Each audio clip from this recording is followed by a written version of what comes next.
PT KB Pharma bekerja sama dengan radio kesayangan Anda mempersembahkan Sandiwara Radio Saur Sepuh. Disajikan oleh Procold, obat flu yang dulu dibeli dengan resep dokter, sekarang dapat dibeli bebas di mana-mana.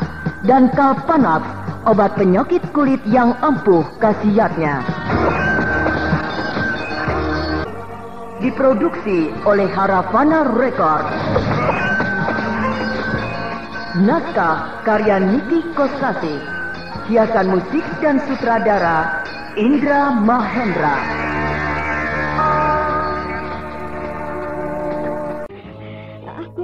Aku pernah menjelajahi dataran Siberia. Hawanya hampir sama dengan di sini. Dengan baju panas ini, aku akan sanggup bertahan 10 hari lagi. Ya, untunglah kau sempat membeli baju panas.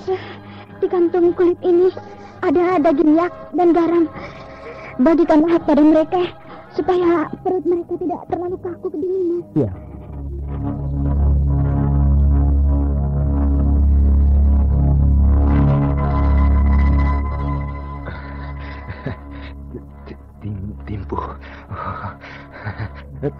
Timpu. Bagaimana Pangeran? Pangeran melihat apa? Lembah Timpu. Timpu.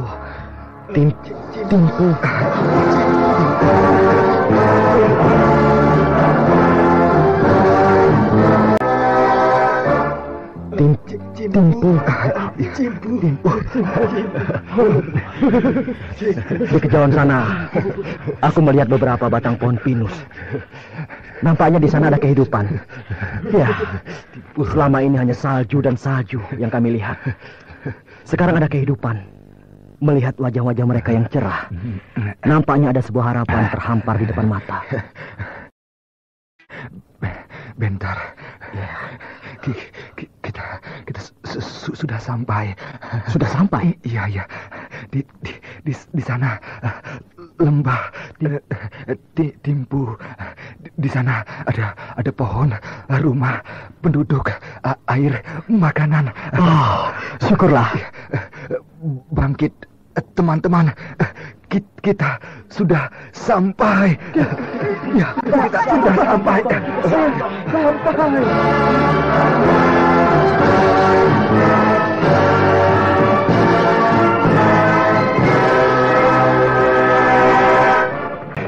Nikmatilah sinar matahari yang hangat itu.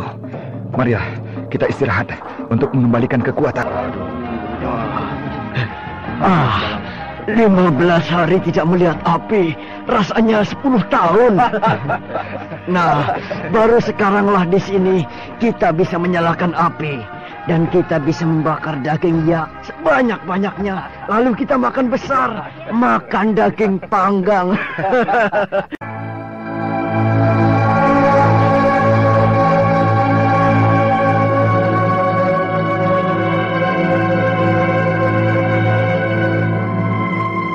Pangeran, tempat apakah ini namanya?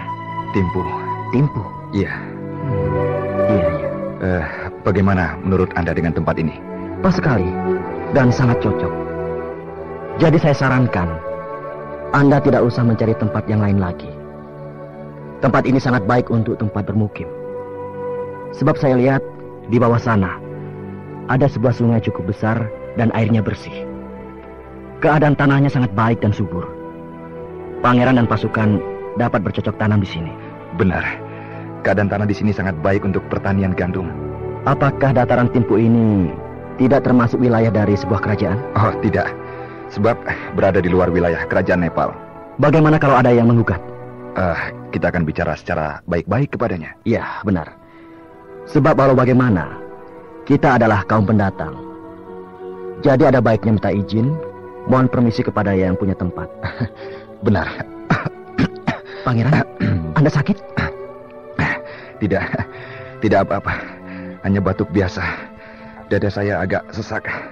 Ya, sisa-sisa dari perjalanan kita melintasi puncak Himalaya. Pangeran nampak letih dan pucat. Sebaiknya istirahat di dalam tenda. Terima kasih, Saudara Bentar. Anda sangat memperhatikan saya. Ya, tapi saya tidak apa-apa. Marilah, kita kumpulkan teman-teman semuanya. Saya akan memberikan pengarahan. Baik, Pangeran.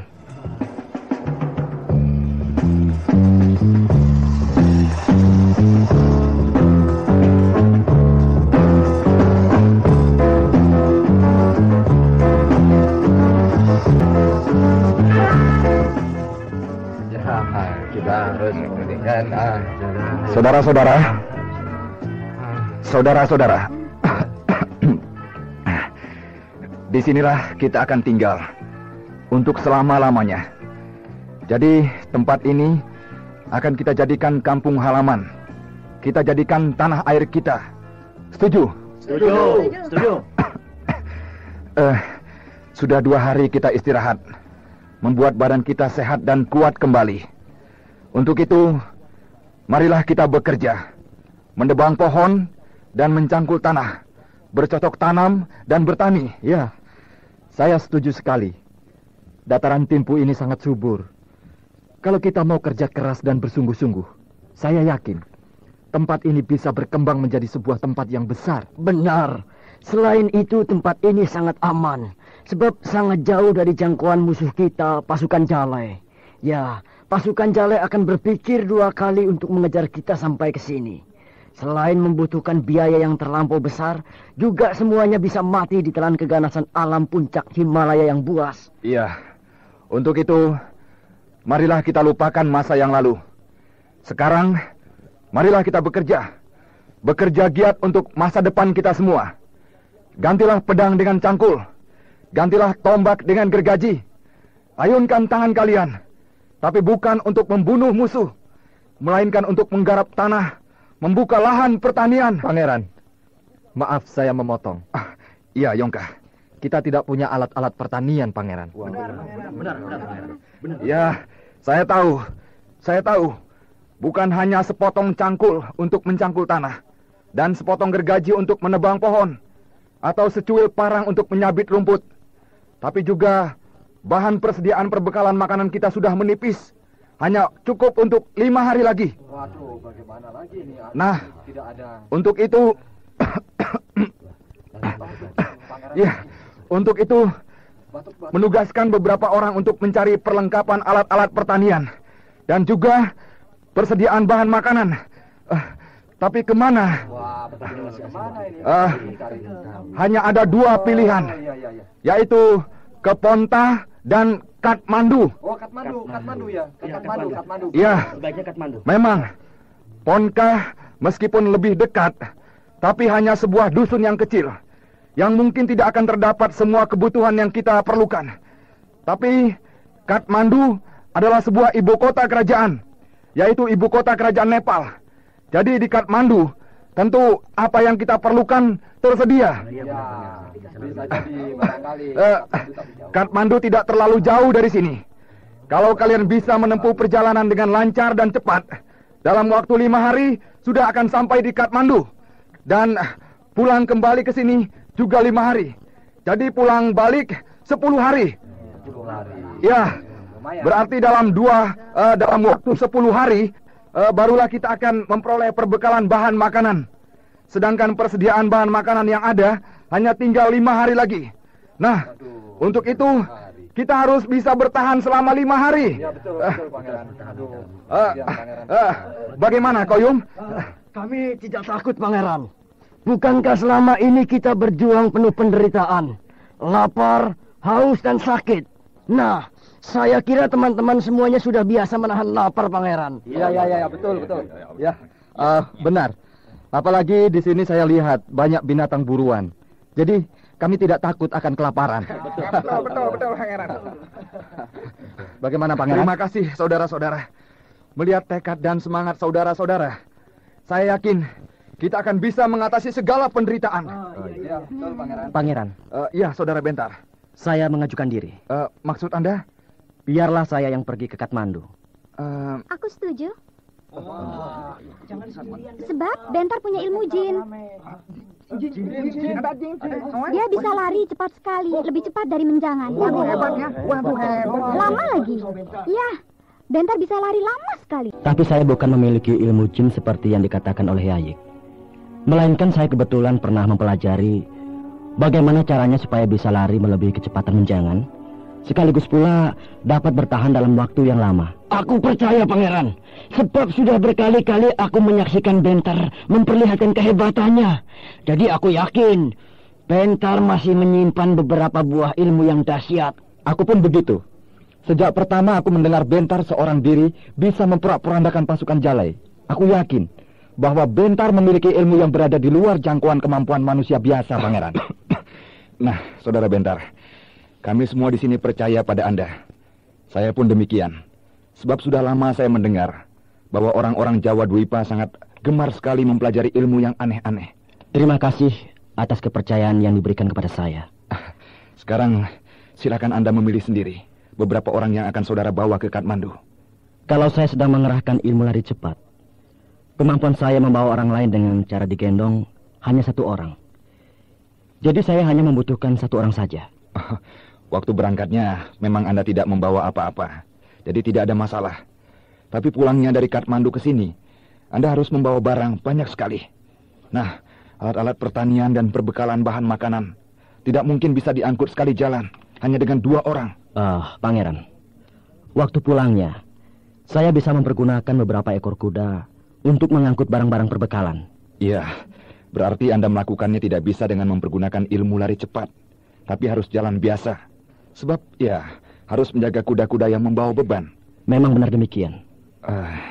Perjalanan dari sini ke Kathmandu bisa saya capai dalam 1 hari. Pulangnya jalan biasa selama 5 hari.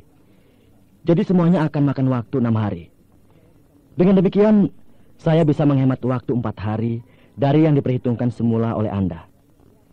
Dengan demikian pula, berarti Anda sekalian hanya 1 hari saja menahan lapar, bukan 5 hari seperti yang diperhitungkan semula.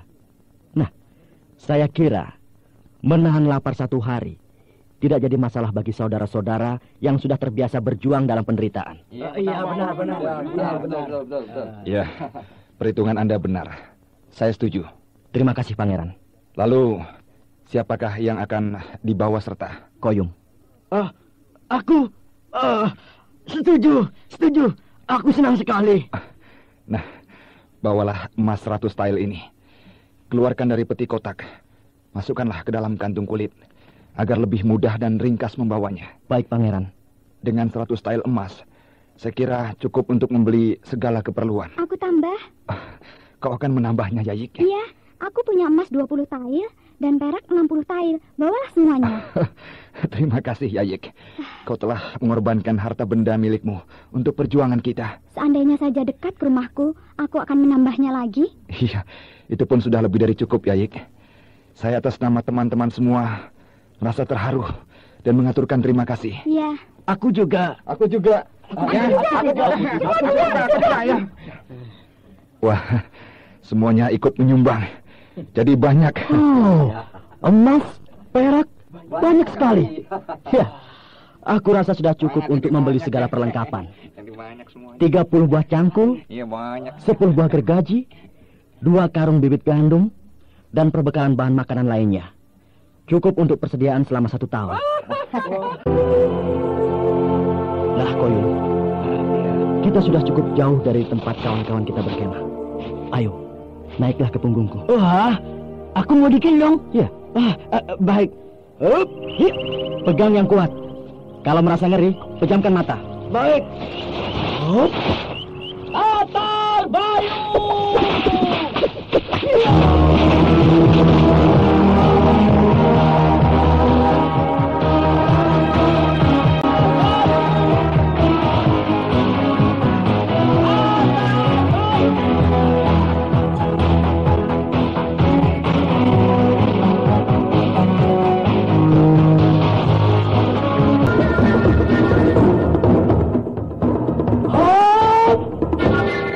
Kita sudah sampai, Koyum. Turunlah. Iya. Hei, kau tidak memejamkan mata. Aku senang banget. Senang? Iya, gila. Benar-benar gila. Seumur hidupku, baru kali ini aku mengalaminya. Benar-benar luar biasa. Aku melihat pohon-pohon, sungai, bukit-bukit, padang sabana bergerak cepat sekali. Iya, alam semuanya bergerak sangat cepat. Kau hebat. Tidak merasa ngeri? Oh, bukannya ngeri, malah aku jadi bingung. Benar-benar mustahil, tidak masuk akal. Apakah rumah-rumah penduduk yang terlihat di kejauhan itu kota Kathmandu?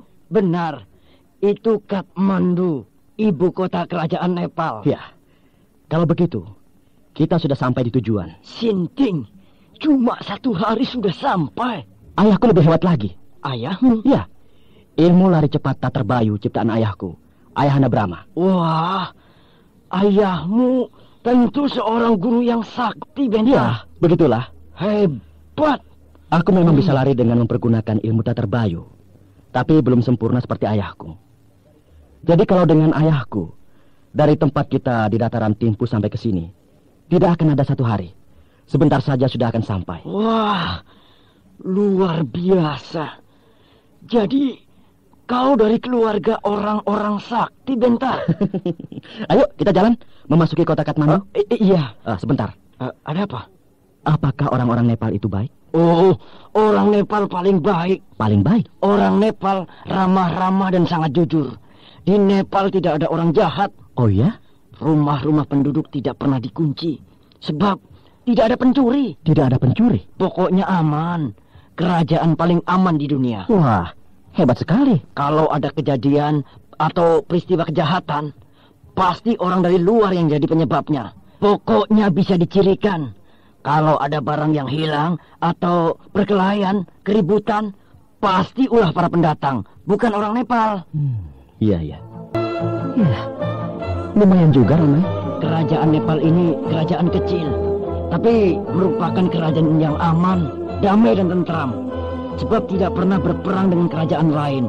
Begitu pula kerajaan lain, tidak pernah ada yang menyerbu ke sini. Padahal aku dengar, Kesultanan Delhi termasuk sebuah kerajaan yang giat melakukan perluasan wilayah. Tapi mengapa tidak melebarkan sayap dengan menaklukkan kerajaan Nepal ini? Sebab mereka bersahabat, Bentar. Oh ya?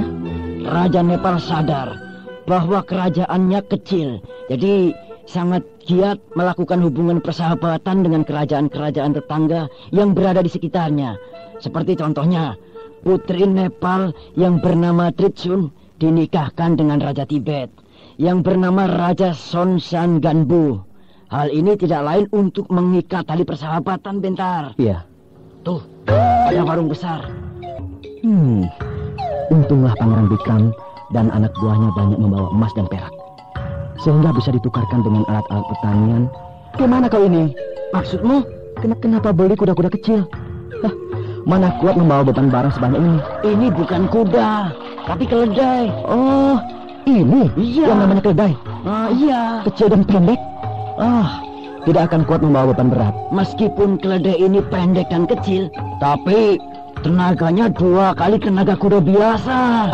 Yang betul. Di negerimu Jawa Dwipa, apa tidak ada keledai? Mungkin ada, tapi aku belum pernah melihatnya. Mendengar namanya sering. Di sini, alat angkutan paling utama ya keledai ini. Sebab tenaganya sangat kuat dan tidak manja seperti kuda. Tidak manja? Dikasih makan sekali, dia kuat berjalan membawa beban yang berat tanpa berhenti 1 hari 1 malam. Wah, hebat banget. Kalau kuda, tiap separuh hari harus berhenti, istirahat dan makan. Iya, benar.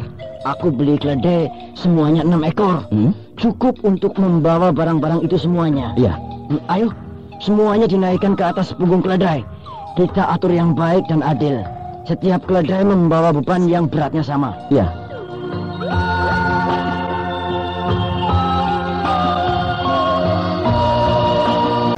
Selanjutnya mereka membeli segala keperluan yang sangat dibutuhkan oleh Pangeran Bikram dan para pengikutnya yang akan membuka lahan pertanian di dataran Timpu.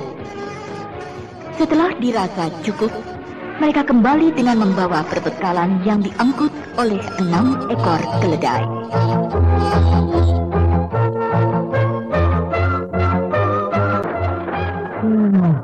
Yang banget jalannya.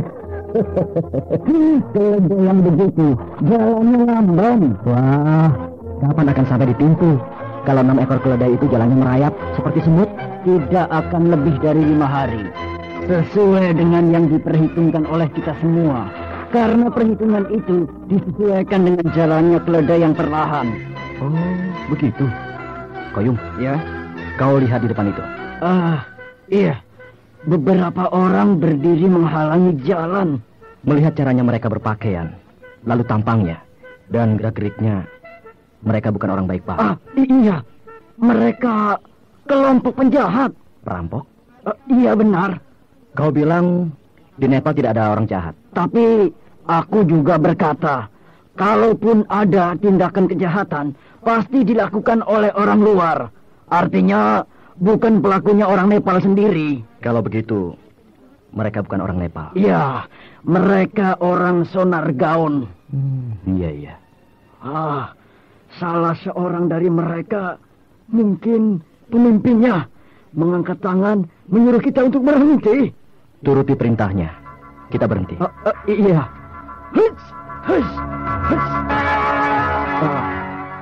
Semuanya ada 10 orang.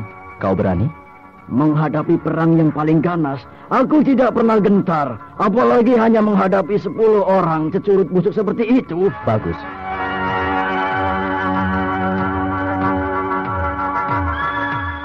Kalau di Jawa Dwipa, gerombolan perampok biasanya bersembunyi, mengintai mangsanya, lalu berteriak keras sekali, "Berhenti!" Ya, kemudian keluar dari balik-balik pohon atau batu-batu besar. Kalau di sini lain, mereka terang-terangan berdiri di tengah jalan tanpa bersuara, mengangkat tangan menyuruh berhenti, lalu tanpa berkata apa-apa berjalan mendekati mangsanya. Kalian dari Kathmandu? Benar. Mau kemana? Ke Thimphu. Di Thimphu.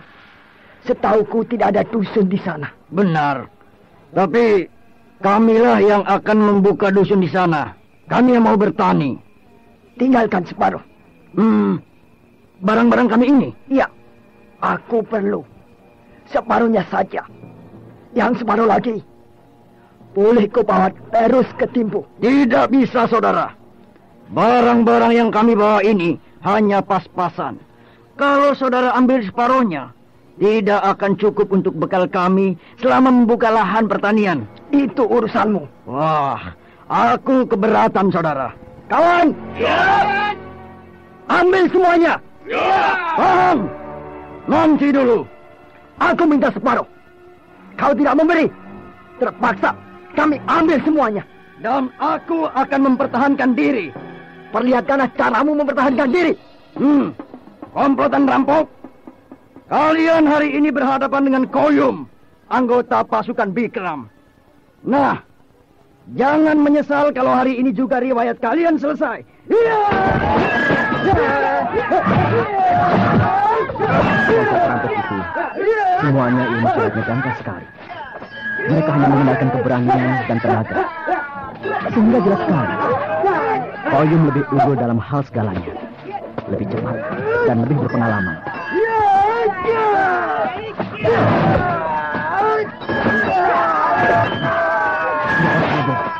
Dadanya robek dihujam oleh pedang Koyum. Koyum juga sebenarnya bukan pesilat. Dia memiliki ilmu tata tempur karena dia bekas anggota pasukan perang, sehingga sangat berpengalaman di dalam menghadapi lawan dalam jumlah banyak. Tapi kalau musuhnya kalah, lama-lama bisa kehabisan tenaga. Satu lagi. Tapi jaraknya antara satu korban ke korban lain lama sekali. Hampir melewati 20 jurus. Dan itu berbahaya, sebab sangat menguras tenaga.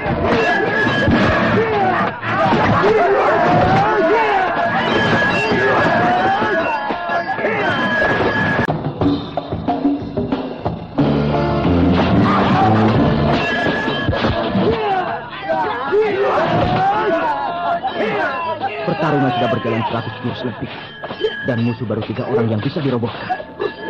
Sisanya 7 orang. Sulit bagi Koyum untuk bisa merobohkan semua lawannya dalam waktu yang singkat. Bisa. Dia harus bertarung 1 hari 1 malam untuk bisa merobohkan semua lawan. Itu mustahil. Sebab Koyum tidak akan kehabisan tenaga.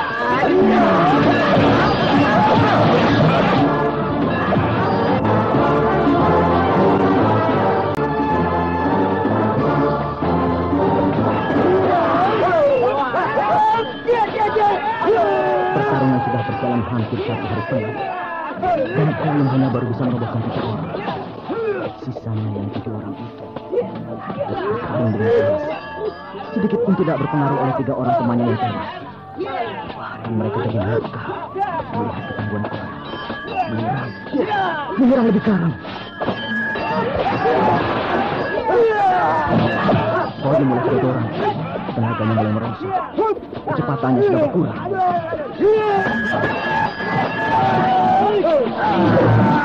Nah, Koyum kena. Bajunya robek dan dengan kirinya tergores mengucurkan darah. Sekarang ada alasan yang kuat bagiku untuk turun tangan.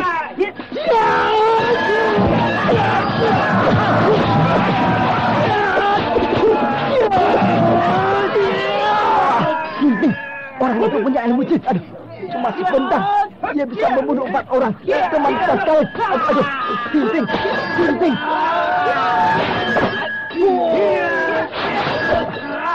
Bahaya, aduh. Dia bukan ini. Pasti orang asing. Dia punya jin. Lari.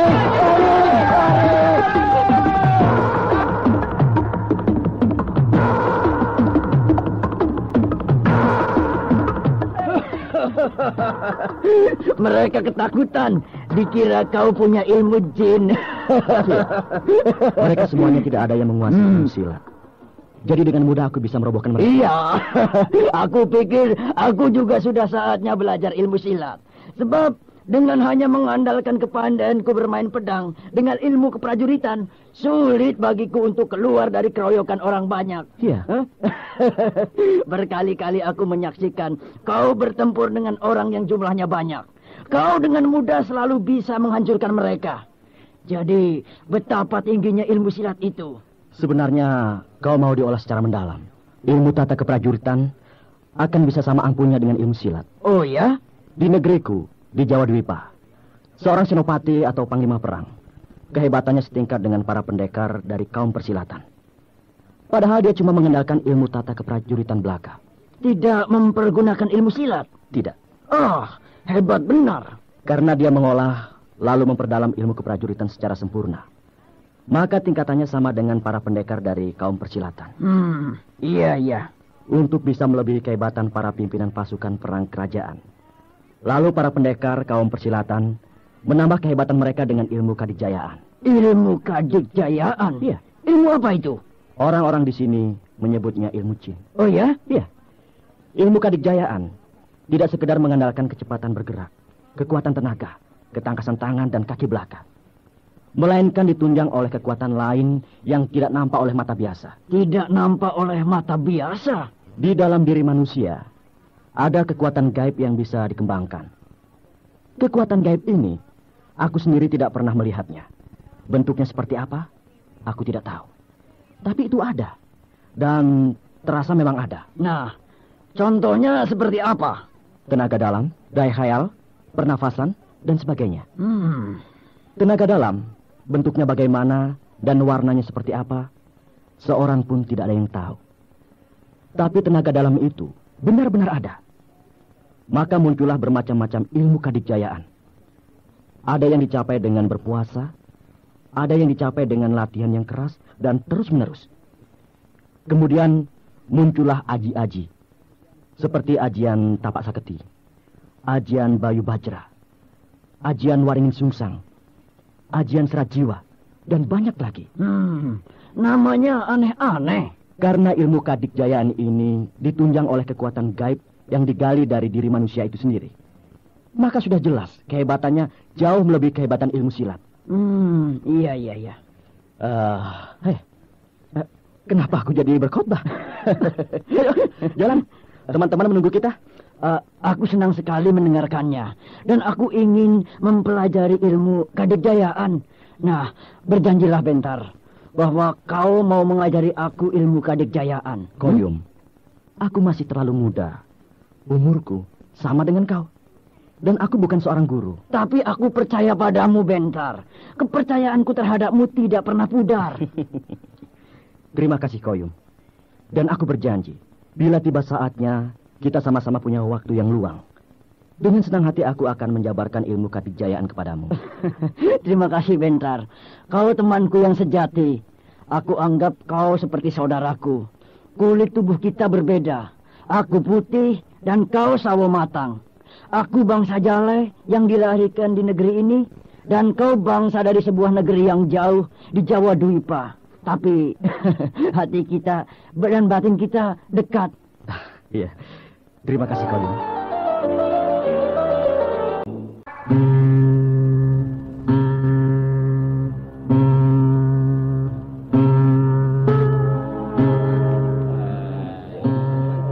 Hai, kenapa kalian tidak makan? Hah? Sudah. Kalian semua telah bekerja dengan keras. Sejak pagi hingga siang hari begini, membabati alang-alang, menumpuknya lalu membakarnya. Seharusnya kalian makan dengan lahap. Tapi mengapa tidak bernafsu? Hah? Maaf, Yongka. Ngapa? Bagaimana kami bisa makan dengan lahap kalau Pangeran Bikram sakitnya bertambah parah? Ya, aku mengerti. Kita semua memang sangat sedih. Tapi percayalah, beliau akan segera sembuh. Tuan Yongka, izinkan aku pergi mencari tabib. Kau akan ke Kathmandu? Iya, tempat yang paling dekat ke sini adalah kerajaan Nepal. Dan aku yakin, di Kathmandu tentu ada tabib yang baik yang bisa menyembuhkan Pangeran Bikram. Baiklah. Aku hargai baktimu terhadap pemimpin kita, Pangeran Bikram. Tapi biarlah, kalaupun memang harus mencari tabib, aku sendiri yang akan pergi. Jangan, Tuan. Sebab Tuan sangat diperlukan di sini. Tidak ada Pangeran Bikram. Tuanlah yang harus menggantikannya mimpin kami. Benar, Tuan.